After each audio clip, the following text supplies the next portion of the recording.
पक्का। So, good evening to all of you and welcome back to the session of current affair. And in this session we will cover some of the article of the Hindu newspaper which are relevant for our UPSC CSE examinations. So without wasting our time, coming to the session. So there are 4 topics in this session. First is related to the record low inflation, है ना, retail लो inflation. तो inflation के बारे में deal कर रहा है ये टॉपिक हम लोग देखेंगे. और ये this topic is related to GS paper 3 Indian economy, है ना. Second is Mulla Periyar dam. Dam का मुल्ला पेरियार डैम तमिलनाडु और केरला के बीच में इशू है वाटर शेयरिंग के लेकर, तो इसलिए न्यूज में. तो this topic is related to our GS paper 3 environment and ecology and GS paper 2 federalism, क्योंकि 2 स्टेट के बीच में इशू चल रहा है इसलिए federalism. Third is PM Surya घर योजना. किस लिए? रिन्यूएबल एनर्जी को प्रमोट करने के लिए योजना आया था, सोलर लैम्प के लिए, ना. यस. तो ये भी हमारा इंडियन इकोनॉमी एंड एनवायरमेंट से रिलेटेड है. Next is snow leopard genetic diversity and conservation. तो स्नो लेपर्ड क्या है इसके बारे में जानेंगे. इन्वायरमेंट से रिलेटेड है और न्यूज में है. हम लोग को पता है कि इन्वायरमेंट से बहुत सारा क्वेश्चन आता है यूपीएससी प्रीलिम्स में, तो इसको हम लोग डील करेंगे. So coming to the topic, first is record low inflation. RBI का डेटा है, उसमें बोला कि रिटेल इन्फ्लेशन घट गया है. 2017 के बाद सबसे ज़्यादा कमा है इस बार रिटेल इन्फ्लेशन. तो हम लोग देखेंगे रिटेल इन्फ्लेशन क्या है. सबसे पहले कुछ डेटा जो दिया है आरबीआई ने उसको हम लोग चेक करते हैं. तो बोला retail inflation fell to an 8-year low of 1.54% in September 2025. ठीक, this is below the RBI lower comfort limit of 2%. Actually RBI का लिमिट है ना. मॉनेटरी पॉलिसी हम लोग पढ़ेंगे क्लास में, इकोनॉमी में पढ़ाया जाएगा कि मॉनेटरी पॉलिसी जो है डिसाइड करती है कि मतलब लिमिट डिसाइड करती है कि इन्फ्लेशन कितना रहेगा. तो वो 2 से 2 to 6% है ना. 4 मतलब 4 +-2 है. 4 +-2 मतलब आदि पीछे जाएंगे तो 2 और प्लस करेंगे तो 6. तो इंडिया में इन्फ्लेशन कितना रहना चाहिए? 2% से लेकर 6%. उससे भी नीचे चला गया है. कितना? 1.58% आ गया है. ठीक है. The last time inflation was lower that was in June 2017. 2017 के बाद सबसे लो में है. तो रिटेल इन्फ्लेशन के बारे में बोल दिया, लेकिन तो हम लोग जानेंगे इन्फ्लेशन है क्या. What is inflation? इन्फ्लेशन क्या है? General rise in price. अभी लिटल टर्म में हम लोग मानेंगे, मतलब सोचेंगे क्या है? General rise in price. किसी कोई भी चीज़ हम लोग जो खरीदते हैं उसका प्राइस में यदि राइज हुआ है, इसका मतलब इन्फ्लेशन है. तो बोले according to International Monetary Fund inflation refer to the rate at which prices increase over a specific period. It represents a broad measure of overall price rise और the increase in prices of specific good and services. ठीक है, मतलब जो भी good service हम लोग use करते हैं यदि उसके प्राइस में इंक्रीज होता है तो उसको बोलते हैं inflation. It shows how much more expensive a standard set of good and services has become over a given period of time. Means जो भी गुड्स एंड सर्विसेज यूज कर रहा है पब्लिक, वो गिवन पीरियड ऑफ टाइम में कितना expensive हो गया है ना. अभी जैसे 2 साल पहले जियो का हम लोग रिचार्ज कर रहे थे तो कम में हो रहा था, अभी ज़्यादा हो गया. तो इन्फ्लेशन में रिटेल इन्फ्लेशन का बात कर रहा था. तो रिटेल इन्फ्लेशन क्या है?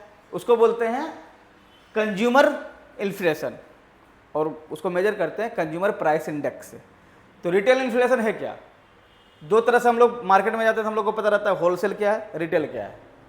रिटेल में हम लोग जो भी चीज़ खरीदते हैं, है ना, वो रिटेल, सब रिटेल सामान है. जो भी सर्विसेज हम लोग अवेल करते हैं सब रिटेल है. होलसेल अपने को पता है कि मार्केट में होलसेल चीज़ क्या होता है.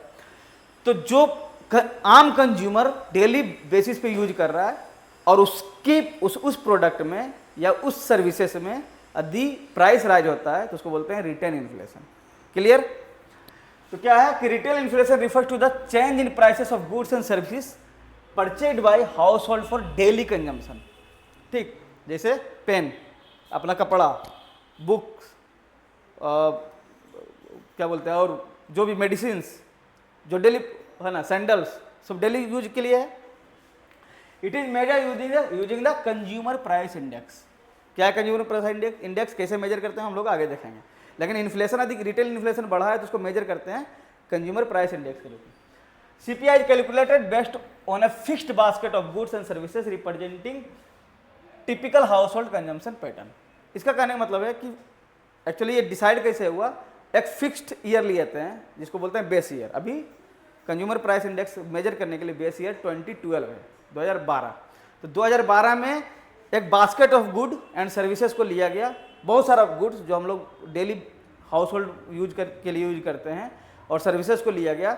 और 2012 में जो उसका प्राइस था, मान के चलो कि उसमें 100 आइटम थे, है ना, डेली यूज के लिए, सब्जी, ऑयल, है ना, एनर्जी सोर्सेस, रिटेल और ग्रेन्स, ये सब सारे उसमें डाल दिए, ठीक है, फूड से रिलेटेड, बेवरेज से रिलेटेड, सारा कुछ।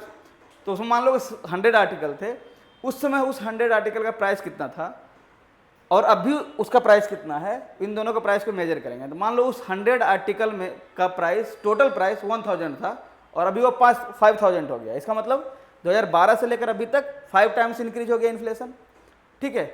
तो सेम चीज़ वो बोल रहा है कि basket of goods and services को रखा गया और अब वहाँ से मेजर कर रहे हैं कि इन्फ्लेशन बढ़ रहा है या घट रहा है, ठीक। Next is the consumption of this basket may be revised periodically by the government to reflect change in consumption needs. करने मतलब जो बास्केट में गुड एंड सर्विसेज डाले गए थे, मान जो जैसा मैंने बताया कि मान लो कि 100 है, हो सकता है कि उसको चेंज करके 105 भी कर दे, 110 भी कर दे, वो डिपेंड करता है कि कंज्यूमर का नीड्स क्या है। जैसे आज से हो सकता है 30 साल पहले कंज्यूमर का नीड्स मोबाइल नहीं था, मोबाइल रिचार्ज नहीं था, है ना, ये सर्विसेज में नहीं आता था। अब क्या है, मोबाइल रिचार्ज हमारा सर्विसेज का पार्ट हो गया है, इसका मतलब ऐड हो गया होगा, है ना, जो सर्विस हम लोग कंज्यूम कर रहे हैं। तो the percentage change in the CPI over a given period is known as CPI based inflation और रिटेल इन्फ्लेशन। समझ में आ गया। कंज्यूमर प्राइस इंडेक्स क्या है, तो मैंने जैसे बताया कि बेस ईयर उसका 2012 लिया गया है और 2012 में cost of fixed basket in the current year and cost of fixed basket in base year, जैसा मैंने बताया उस बास्केट में जितना गुड्स एंड सर्विसेज था उस समय 2012 में, मतलब बेस ईयर के टाइम में उसका कॉस्ट कितना था और अभी कितना है उसका कॉस्ट, से उसको डिवाइड कर देंगे और मल्टीप्लाई बाय 100 कर देंगे, आता जाएगा, ठीक है। ये फॉर्मूला है। इसको कंपाइल कौन करता है, ये जानना जरूरी है। कंपाइल कौन करता है, तो national statistical office NSO under the ministry of MOSPI, ministry of statistics and programme implementation. इस मिनिस्ट्री के अंदर आता है NSO और ये मेजर करता है हमारा कंज्यूमर प्राइस इंडेक्स। एकदम डायरेक्ट क्वेश्चन है, UPSC में पूछा है, ठीक है। And release monthly by NSO। Coverage क्या है, CPI compile to rural, urban and combined. पहले रूरल एरिया का CPI, अर्बन एरिया का CPI अलग अलग निकलता है, फिर उसको कंबाइन करके एक कंबाइंड CPI निकाला जाता है और ये तीनों काम कर रहा है कौन, ये NSO, ठीक। यूज क्या है CPI का, तो यूज यही है कि इन्फ्लेशन इंडिकेटर है, इंडिकेट करता है। अभी जैसे अभी इंडिकेट किया RBI का जो डेटा आया उसमें इंडिकेट किया कि 1.5%, 54% क्या है, इन्फ्लेशन डाउन चला गया है, तो इंडिकेटर है, शो करता है कि महंगाई बढ़ रहा है कि घट रहा है मार्केट में। Next is policy tool. यदि महंगाई बढ़ रहा है तो गवर्नमेंट और RBI क्या एक्शन लेगी कि उस महंगाई को कम कर सके, है ना, और यदि घट रहा है तो उसको स्टेबल करने के लिए भी, घटना भी, महंगाई घटना भी गलत है किसी इकोनॉमी के लिए, ठीक है, एकदम नीचे जाना भी खराब है, तो इकोनॉमी के लिए वो बेनिफिशियल नहीं है। तो वो कंट्रोल में रहे इन्फ्लेशन, उसके लिए क्या क्या एक्शन लेगी गवर्नमेंट ऑफ इंडिया और RBI, तो उसके लिए काम करती है, ठीक है। तो पॉलिसी टूल में पॉलिसी बनाने के लिए यूजफुल होता है। Next is deflator. Act as a deflator in national income accounting to measure real growth. Deflator means हमारा GDP ग्रोथ कितना हो रहा है ना, 2012 के बाद कितना ग्रोथ हुआ है, कितना % से ग्रो कर रहा है, ये डिफ्लेटर की तरह का। GDP ग्रोथ क्या है, हमारे इकोनॉमी में, और तुम लोग को डिटेल में पढ़ाया जाएगा इकोनॉमी वाला इसमें क्लास में, कि हमारे इकोनॉमी में कितना ग्रोथ हो रहा है प्रोडक्शन का, है ना, और सर्विसेज का, उसका वैल्यू, टोटल वैल्यू। तो मान लो कि ग्रोथ नहीं हो रहा है, मान लो कि हमारे इकोनॉमी में पहले 5 प्रोडक्ट बनते थे, 5 प्रोडक्ट का कीमत मान लो कि 100 रुपया था, मान के चलो पूरा इंडियन इकोनॉमी में 5 ही प्रोडक्ट बन रहा है और उसका कीमत 100 रुपया है। 5 साल के बाद उसी 5 प्रोडक्ट का कीमत अब 500 रुपया है, तो वहाँ तो दिखेगा कि GDP ग्रोथ 5 टाइम्स हो गया है। लेकिन क्या हुआ है, नहीं हुआ है GDP ग्रोथ, क्योंकि उसका इन्फ्लेशन बढ़ गया है, महंगाई बढ़ने के कारण उसका वैल्यू बढ़ गया है, लेकिन ओरिजिनली एडिशन कुछ नहीं हुआ हमारे इकोनॉमी में, ठीक है। तो ये डिफ्लेशन क्या बता रहा है कि आपका इन्फ्लेशन के कारण महंगाई बढ़ा है, जिसके कारण आपका ग्रोथ, आपका इकोनॉमी जो है डिफ्लेटेड दिख रही है, मतलब फुला हुआ दिख रही है ना, लेकिन आपका ग्रोथ हुआ नहीं है, ओरिजिनल ग्रोथ नहीं हुआ है। तो इसका मतलब ये यदि इन्फ्लेशन ज़्यादा है तो डिफ्लेटर की तरह काम करेगी और वो बताएगी कि सही में इंडिया किसी भी कंट्री में इकोनॉमी में ग्रोथ हुआ है या नहीं हुआ है। समझ में आया?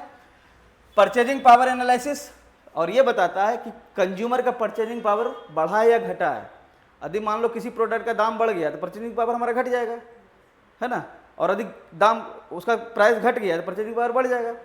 नेक्स्ट इज इकोनॉमिक प्लानिंग, और परचेजिंग पावर ऑफ मनी के हिसाब से हम government of India economic planning भी करती है, ठीक है। चलो, based on this discussion now it's your turn to solve this question. Please try to solve. नहीं दिख रहा है, क्या नहीं दिख रहा है? अरे वो इसके कारण, पोडियम के कारण। अब दिख रहा है, इधर आ जाओ। मेरा सिर्फ ले गया।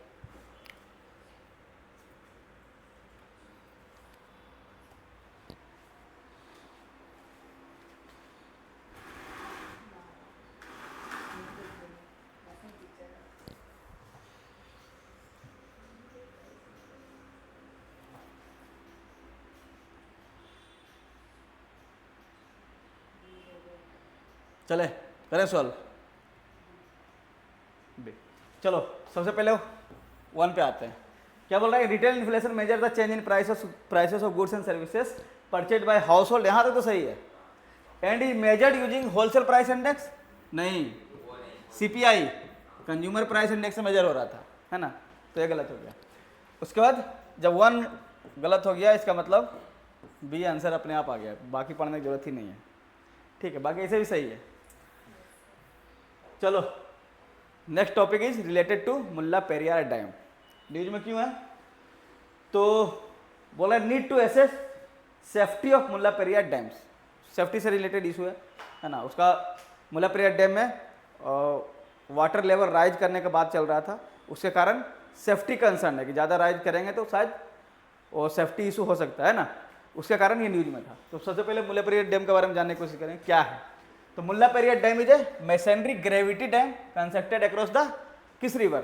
पेरियार रिवर पे, in Thekkady Idukki district in Kerala. Kerala में ये डैम है पेरियार रिवर पे, ठीक, सीधा इतना याद रखना है, डिस्ट्रिक्ट नहीं भी याद रखेगा चलेगा।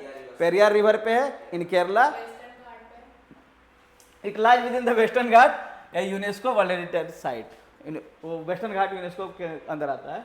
The dam is built at the confluence of Mullayar and Periyar rivers. दो रिवर है, दोनों जहां मिलता है वहीं पर डैम है ना। दो रिवर कौन कौन से? अभी एक अभी याद करना था, अब दूसरा भी याद करना पड़ेगा, Mullayar river and Periyar river.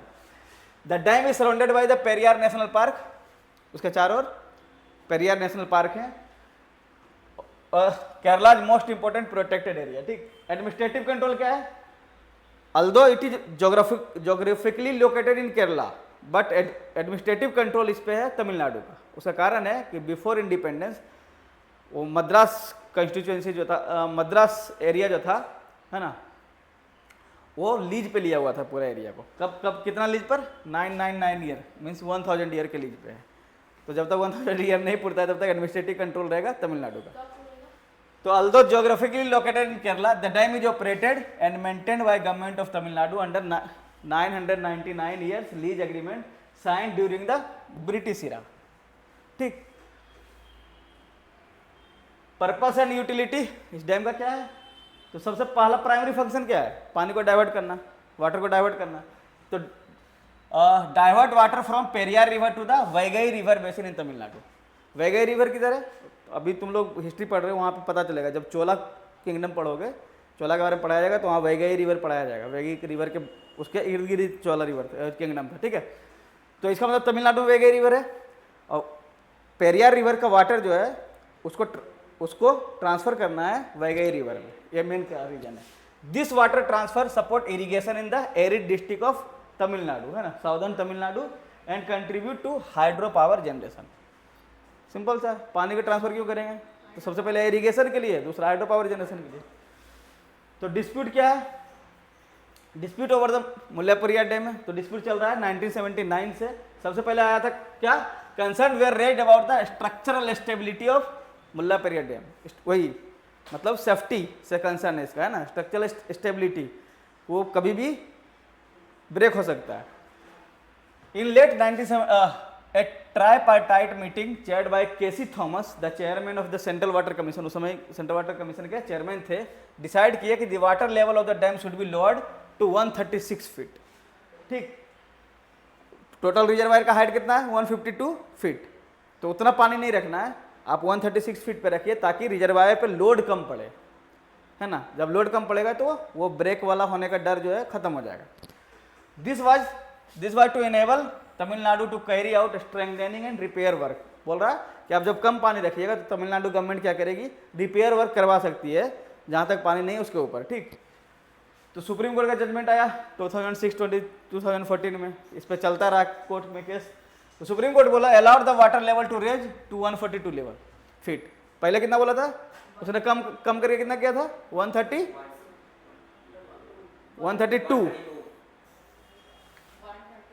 136 feet, है ना, 136 फीट कम कर दिया था, लेकिन सुप्रीम कोर्ट का जजमेंट आया कि आप बढ़ा सकते हैं अप टू व्हाट 142 फीट तक, है ना, मीन्स 6 फीट ऊपर बढ़ाने के बाद, क्या 6 फीट ऊपर बहुत ज़्यादा होता है पानी। ठीक, फिर 2014 में आया, the court reaffirm this decision and further directed, और फिर और क्या डायरेक्शन दिया कि formation of supervisory committee to oversee dam safety and operation, और तमिलनाडु को बोला कि to complete the remaining strengthening work on the dam. Supreme court direction दिया तमिलनाडु को कि जितना भी काम बचा हुआ स्ट्रेंथन करने का डैम को उसको कंप्लीट कीजिए और 142 तक आप वाटर रख सकते हैं। Tamil Nadu subsequently stored water up to 142 feet as permitted even in 2021, लेकिन कंसर्न नहीं है कि आप ज़्यादा पानी रख रहे हैं तो ब्रेक होने का चांसेस बढ़ रहा है ना, मतलब सेफ्टी का इशू है। तो उस सेफ्टी के इशू को रिजॉल्व करने के लिए इंडिया में ढेर सारे डैम है, सारे डैम में इशू आ सकता है, उसको रिजॉल्व करने के लिए एक एक्ट आया, कौन सा, डैम सेफ्टी एक्ट 2021। इसने क्या बोला, क्या प्रोवाइड करता है, surveillance, inspection, operation and maintenance of dam. Surveillance करना है, इंस्पेक्शन करते रहना है, बीच बीच में मेंटेनेंस करते रहना है, ये सब काम है। Prevention of dam related disaster and ensuring institutional accountability, यदि डैम रिलेटेड डिजास्टर हो भी जाता है तो उसको किसके कौन अकाउंटेबल होगा उसके लिए ये भी फिक्स करेगा, है ना, ये act. The act apply to dams over 15 metres in height, वो हर सारे डैम पे अप्लाई होगा ये एक्ट जिस डैम का हाइट 15 मीटर से ज़्यादा है, और कुछ केस में उससे कम पे भी होगा। कब, dams between 10 to 15 metres with specific safety condition, कुछ स्पेसिफिक सेफ्टी कंडीशन है, उस कंडीशन को यदि फॉलो कर रहा है तो उस डैम पे भी ये लागू होगा। फिर ये एक्ट क्या किया, एक इंस्टीट्यूशन बनाया नेशनल लेवल पे, नेशनल स्टेट लेवल सब पे बनाएगा, तो बोल रहे national committee on dam safety, national level पे बनेगा, formulate dam safety policies and recommend, है ना, recommend regulation. National data safety authority, दूसरा अथॉरिटी बनाया, क्यों, इम्प्लीमेंट पॉलिसीज, जो ये पॉलिसी बनाएगा उस पॉलिसी को इम्प्लीमेंट करेगा NDSA, national dam safety authority. ठीक है, and resolves inter state dispute, यदि इंटर स्टेट, जैसे अभी तमिलनाडु और केरला के बीच में डिस्प्यूट है उसको रिजोल्व करने का भी काम करेगा। स्टेट लेवल इंस्टीट्यूट को क्रिएट किया गया, कैसे, तो state dam safety organisation state में बनाया गया, मॉनिटर सेम काम रहेगा, मॉनिटर करना, इंस्पेक्ट करना, उसको रेगुलेट करना, है ना, so that they can ensure dam safety. State committee on dam safety coordinate करेगा नेशनल लेवल से, है ना, जो नेशनल लेवल पे दो कमिटी बनी थी, दो इंस्टीट्यूशन बना था उससे कोऑर्डिनेट करने के लिए। And dam honours responsibility, owners are directly accountable for the construction, operation, maintenance and supervision of dams under their control। यदि कोई डैम ऑनर है तो अकाउंटेबल होंगे, उसके कुछ भी होगा उसके, है, उस डैम में उसके प्रति वो जिम्मेदार है ना। छोटा छोटा टॉपिक है क्योंकि प्रीलिम्स आ रहा है यूपीएससी का, इसलिए हम लोग छोटे छोटे टॉपिक कर रहे हैं प्रीलिम्स से रिलेटेड। ठीक है, आइए, now it's your turn, try to solve this question.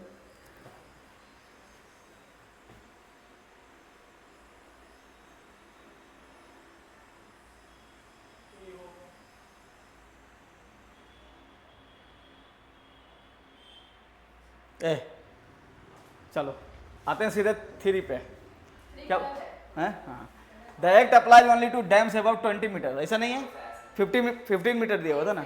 हाँ, तो यहाँ पे 20 मीटर की जगह पे क्या था 15 मीटर। तो जब 3 हटाएंगे तो ऑप्शन है। आप इतना इजी ऑप्शन ये गलत बात है। नहीं वो सर ऐसा बता नहीं रहे ना।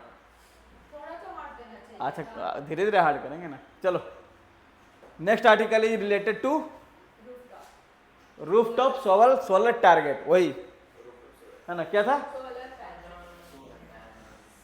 प्रधानमंत्री सूर्य घर योजना, उससे रिलेटेड है ये, ठीक है। तो उसका परफॉर्मेंस जो योजना आया था, उसका परफॉर्मेंस के बारे में थोड़ा सा आर्टिकल बात किया है। फिर हम लोग इसका परफॉर्मेंस देखेंगे, फिर हम लोग देखेंगे कि ये योजना क्या था, किसके लिए लाया गया था, है ना, उसके बारे में जानेंगे। तो first, between March 2024 to July 2025 the number of application under PMSGY increase nearly 4-fold। इसका मतलब क्या है कि लोग सोलर पैनल पे फोकस कर रहे हैं, है ना, इंक्रीज हो गया डिमांड, इसका मतलब फोकस कर रहे हैं। Despite this growth only 13.1% of the scheme target of 1 crore rooftop solar installation has been achieved so far.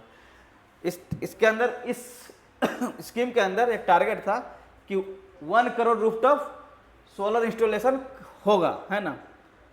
Rooftop solar installation का मतलब छत के ऊपर सोलर इंस्टॉलेशन करना है सबके घर के ऊपर, है ना। और वो 1 करोड़ का टारगेट था जो कि फुलफिल नहीं हुआ। अप्रोक्स ओनली 13.1% फुलफिल हुआ, मतलब 13 लाख के आसपास फुलफिल हुआ है।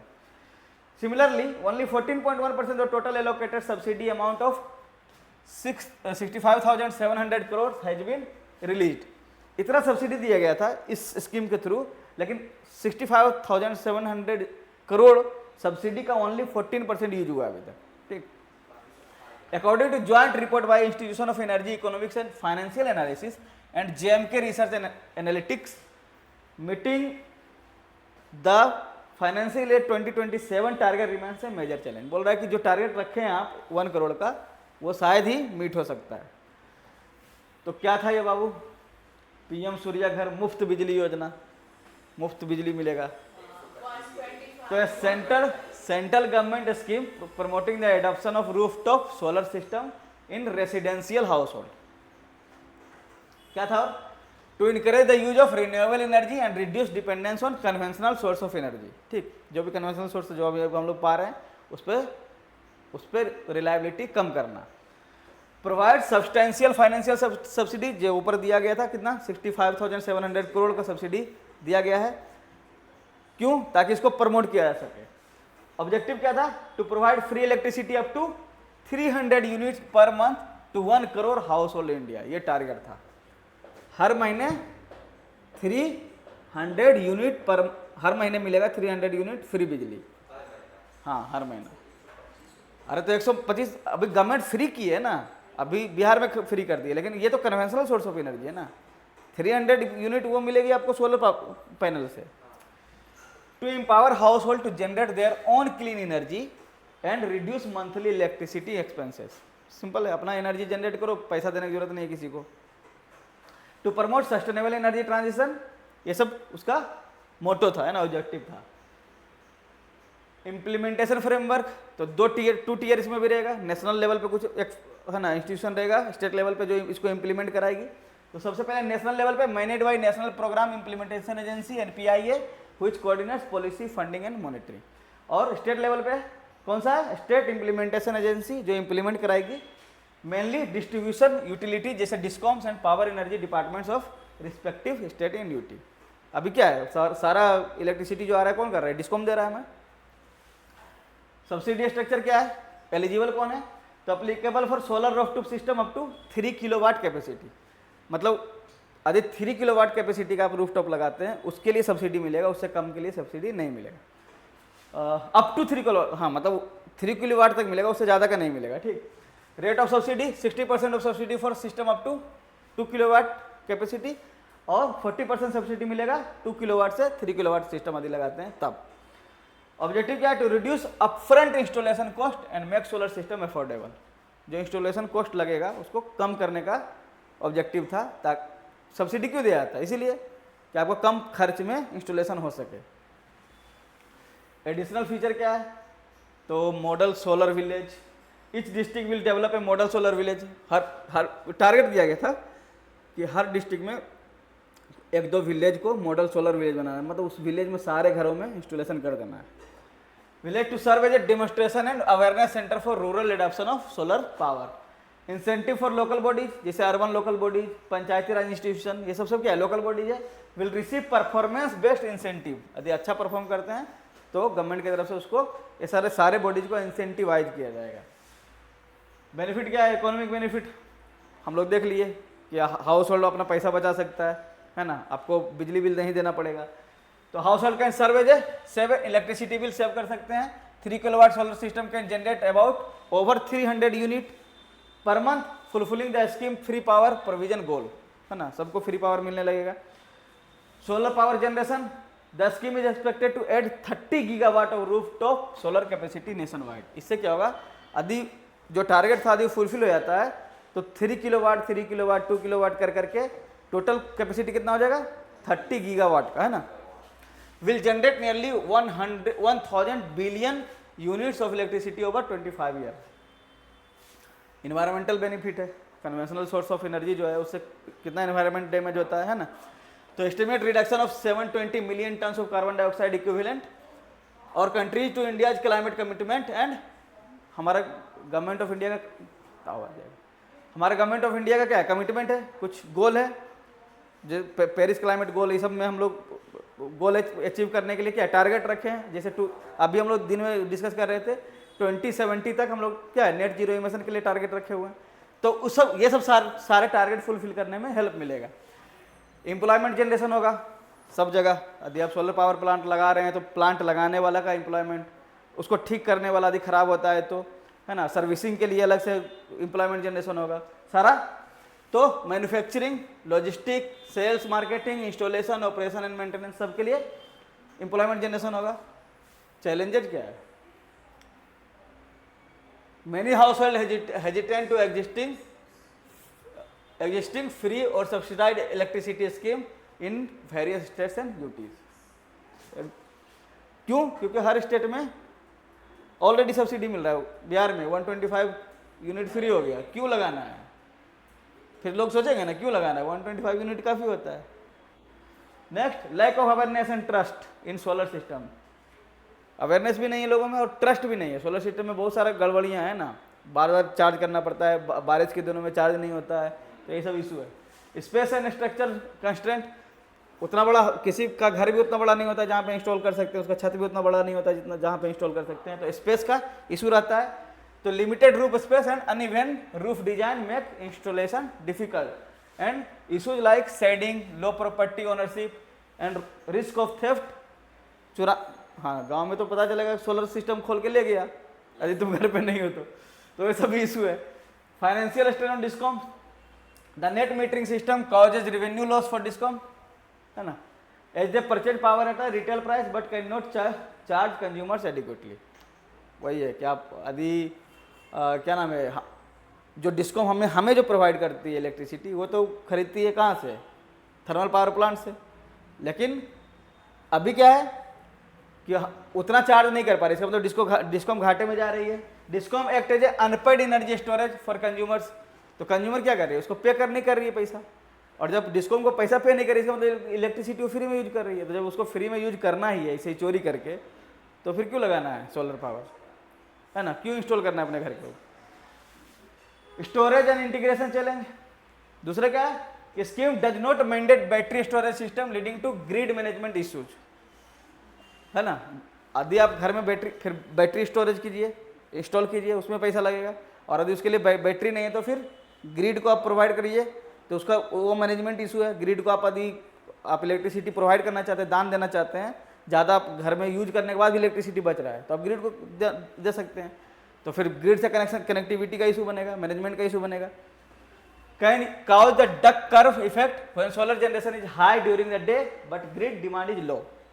दिन में क्या होगा कि क्योंकि सोलर एनर्जी दिन में ज़्यादा होता है, तो दिन में एनर्जी तो ज़्यादा प्रोवाइड होगा, लेकिन उसमें ग्रिड का डिमांड ही नहीं होगा। और जब रात में ग्रिड का डिमांड बढ़ेगा, है ना, तो उसमें आपके पास एनर्जी ही नहीं है। Quality assurance issue, consumers lack technical expertise to verify installation quality and risk of substandard equipment. मिलता है इक्विपमेंट क्या है, यदि सोलर पैनल है, हो सकता है वो अच्छे क्वालिटी का ना हो, इसके डर से भी वो लोग इंस्टॉल नहीं कर पा रहे हैं। चलिए हो सकता है अपना काम ही ना करे क्योंकि धूप तो उगेगा नहीं, तो फिर दोनों लगाना पड़ेगा। तो इसलिए तो वही से बताया ना, बारिश में काम ही नहीं करेगा, है ना, धूप निकलेगा नहीं, ठंड में नहीं काम करेगा, बाइक में खराब ही तो होता होगा। खराब भी होता है बहुत। नेक्स्ट कौन लगाएगा? क्वेश्चन, ये तो कम है। Question third answer.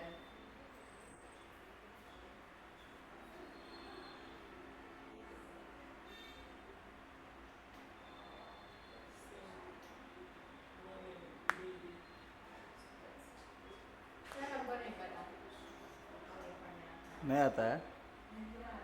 क्यों नहीं आएगा, आ गया। चलो पढ़ लिए सब, सीधे ऑप्शन नंबर 3 पे आओ। The subsidy under the scheme is uniformly fixed at 60%, यह गलत है। दो तरह का सब्सिडी था, 40% और 60%। 60% कब मिल रहा था? 3 किलोवाट से नीचे, 2 किलोवाट से नीचे, है ना, 2 किलोवाट से 3 किलोवाट के बीच में 40% सब्सिडी मिल रहा था, तो ये गलत हो गया। तो जैसे 3 गलत हुआ मीन्स ये गया, और 1 2 दोनों में, इसका मतलब 1 2 तो पक्का सही है। हम लोग 4 देखते हैं, तो 4 पे the scheme also include the creation of model solar village, ऐसा ही बोला, हर डिस्ट्रिक्ट में एक मॉडल सोलर विलेज होगा to promote rooftop solar adoption in rural area, ये सही है। तो जब 4 सही है, इसका मतलब B is the correct answer, 1 2 4। Clear? चलो I think it would be the last. Snow leopard are the world's least genetically diverse big cat. क्यों बोल रहा है?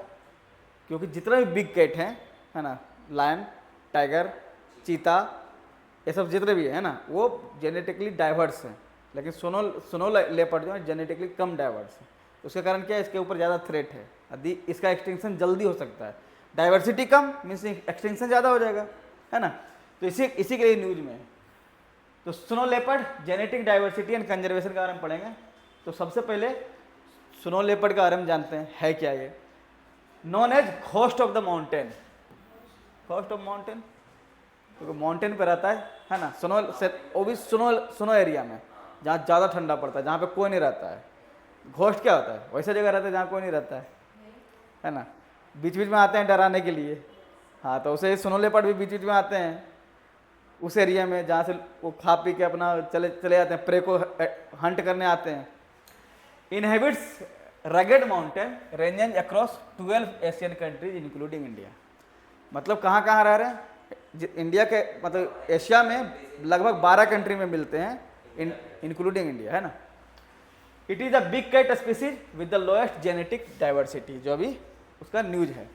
इवन लोअर देन द चीता, चीता से भी कम जेनेटिक डाइवर्सिटी है इसका, स्नो लेपर्ड का। स्टैनफोर्ड यूनिवर्सिटी का कुछ रिसर्च था, वो पब्लिश किया इन 2025 में, analyse the implication of this low genetic diversity. उसका इम्प्लीकेशन होगा, क्या होगा, क्या इम्पैक्ट पड़ेगा, है ना। तो कुछ इंसाइट दिया, वो देखते हैं। तो snow leopard have the lowest heterozygosity, lowest heterozygosity. इसी के कारण क्या है? जेनेटिक डाइवर्सिटी कम है। Among all big cats even lower than cheetah, historically known for the low heterozygosity. चीता अभी तक जाना जाता था कि सबसे कम हेट्रोजाइगोसिटी किसमें होता है? चीता में होता है, लेकिन उससे भी कम इसमें होता है, स्नो लेपर्ड में। Compared to other Panthera species, snow leopard have a significantly lower load of highly deleterious homozygous genes। याद नहीं रहेगा, है ना, 1 2 3 बार में याद हो जाएगा। homozygous genes reducing the risk of inherited health issues। होता क्या है? जो जीन, जो भी हेल्थ इशू यदि पेरेंटेड, मतलब वो जो हम लोग ट्रांसफर होता है जीन के थ्रू, हेल्थ इशूज, जिससे यदि किसी को डायबिटीज है तो उसको, यदि उसके पेरेंट्स को डायबिटीज है, उसके बच्चे को भी डायबिटीज होने का चांस बढ़ जाता है ना। हाँ, तो इसका मतलब क्या है? जीन से वो ट्रांसफर हो रहा है। डाइवर्सिटी कम है, इसके कारण इसमें एक अच्छा चीज़ ये है कि डिजीज ट्रांसफर नहीं होता है। समझ में आया? इनहेरिटेड हेल्थ डिजीज जो है वो इनहेरिट नहीं करता है। नेक्स्ट इज पर्जिंग मैकेनिज्म क्या है? तो वो देखते हैं, negative traits relate to early death और reduced reproductive success along only healthy individual to survive and reproduce. इसका मतलब क्या है कि जो अनहेल्दी इंडिविजुअल है, मतलब जो जिसका हेल्थ खराब है स्नो लेपर्ड का, वो ब्रीड ही नहीं कर पाएगा, वो खत्म ही हो जाएगा। ठीक है, सिर्फ हेल्दी इंडिविजुअल ही जनरेट कर सकता है अपना सक्सेसर को। समझ आया? कंजर्वेशन इम्प्लीकेशन क्या है, स्मॉल पॉपुलेशन साइज है अक्रॉस द वर्ल्ड, क्योंकि 12 कंट्री में मिलता है, अभी हम लोग देखे हैं, उसका भी पॉपुलेशन कम है, and very low genetic diversity may limit their ability to adapt the future environment and human induced challenges. और जब ये लिमिट होगा तो क्या होगा, उसका एक्सटेंशन का चांस बढ़ जाएगा, है ना। थ्रेट क्या क्या थ्रेट है, तो सबसे पहले climate change, habitat loss, decline of primary prey उसका कौन था, साइबेरियन आइबेक्स, एक क्या है साइबेरियन आइबेक्स, डियर है, हाँ आप पहले बताए थे, बहुत बार बताए हुए। काम को याद आ गया। टीवी पर बताया। हाँ तो ये क्या है, एक तरह का डियर है जो हिमालयन रीजन में मिलता है ना। तो ये स्नो लेपर्ड का ये प्रे है, मीन्स उसको अटैक करके खाता है। अब साइबेरियन आइबेक्स का पॉपुलेशन यदि घट जाएगा तो फिर खाएगा क्या वो, है ना। इसका मतलब उसका फूड, तो खा के खत्म कर मतलब उसका फूड इनसिक्योरिटी वाला इशू है ना। Relatively killing for livestock predation and poaching for fur, इनको मारा जाता है उसके फर के लिए। क्यों, तुम देखो कितना अच्छा दिखता है, इसका फर के लिए इसको किल किया जाता है, ठीक है। चलो पॉपुलेशन एंड हैबिटेट, तो ग्लोबली स्नो लेपर्ड का पॉपुलेशन कितना है, अबाउट 4,500 टू 7,500, बस पूरे ग्लोब में इतना ही है। They play critical role in पूरे वर्ल्ड में, 12 घंटे छोड़ दो, हाँ। They play critical role in Asian mountain ecosystem contributing to carbon storage and water provision for nearly 2 billion people. Zoo population कुछ जू में भी है, कहाँ, तो 2008 का एस्टिमेट है कि लगभग 450 स्नो लेपर्ड जू में थे अक्रॉस 205 इंस्टीट्यूशन, है ना। कनेक्टिविटी क्या हैबिटेट का, तो इंडिया जो 12 एशियन कंट्री है जहाँ पे है उसको कनेक्ट कर रहा होगा, तो इंडिया से होते हुए पाकिस्तान होते हुए मंगोलिया तक जाता है, ये कनेक्टिविटी है, ठीक। They can move long distance between mountain range, सोचो कि माउंटेन रेंज के बीच में वो मूव कर रहा है और लॉन्ग डिस्टेंस तक मूव कर सकता है। इंडिया में कितना है स्नो लेपर्ड, 780। हाँ 718 इंडिविजुअल है। सबसे ज़्यादा कहाँ है, लद्दाख में, और सबसे कम जम्मू एंड कश्मीर में, ठीक है। तो आस-पास है, बराबर कर दें। हाँ लेकिन लद्दाख में सुनो ये बर्फ ज़्यादा है ना, आइस ज़्यादा है, स्नो लेपर्ड स्नो वाला एरिया में ज़्यादा रहता है, ठीक है। हाँ तो उत्तराखंड में ऊपर है ना, जहाँ पे आइस ये है, सिक्किम के ऊपर है। हाँ। India account for 10 to 15% of global population, ranking after China and Mongolia. Mean सबसे ज़्यादा पॉपुलेशन कहाँ है, चाइना में इसका, फिर मंगोलिया में, उसके बाद इंडिया में। कंजर्वेशन एफर्ट, इंडिया में कुछ एफर्ट इंडियन गवर्नमेंट ने लगाए थे। प्रोजेक्ट स्नो लेपर्ड, है ना, 27 साल हो गए, हम लोग पढ़े थे प्रोजेक्ट टाइगर के बारे में, प्रोजेक्ट एलिफेंट के बारे में पढ़े थे ना, और से ही प्रोजेक्ट स्नो लेपर्ड आया था। NGO such as the nature conservation foundation, एक एनजीओ है जो स्नो लेपर्ड के कंजर्वेशन के लिए काम करती है, and local communities are key partner in the conservation. Challenges in India, snow leopard habitats are mostly within 50 to 100 kilometre of international borders, तो इसका मतलब इंटरनेशनल बॉर्डर मूव करते रहेगी वो। Infrastructure development and climate change induced flooding threaten habitat. अब क्या है, border के क्रॉस हम लोग सारी कंट्री इंफ्रास्ट्रक्चर डेवलप कर रही है, रोड बना रही है ना, ताकि किसका, आर्मी का मूवमेंट आराम से हो सके बॉर्डर रोड बीआरओ के द्वारा, तो उस कंस्ट्रक्शन के कारण उनका हैबिटेट लॉस हो रहा, ठीक। Research and challenge, difficulty in obtaining samples, because वो रहते हैं स्नो वाला रीजन में, तो उनका सैंपल मिलना आसानी नहीं होता है, एंड ब्यूरोक्रेटिक हर्डल्स। तो there is a need for extensive genetic diversity studies within India to support conservation measures. Recommendation क्या है, threat high altitude landscape and local community, वही and maintain habitat integrity to ensure long term survival of the snow leopard. ये सब उसका क्या है, suggestion है, क्या ये सब करना पड़ेगा स्नो लेपर्ड को बचाने के लिए। तो कब करेगा इनका? कर रहा है धीरे धीरे लोग। चलो क्वेश्चन सोल्व करते हैं, आइए फटाफट।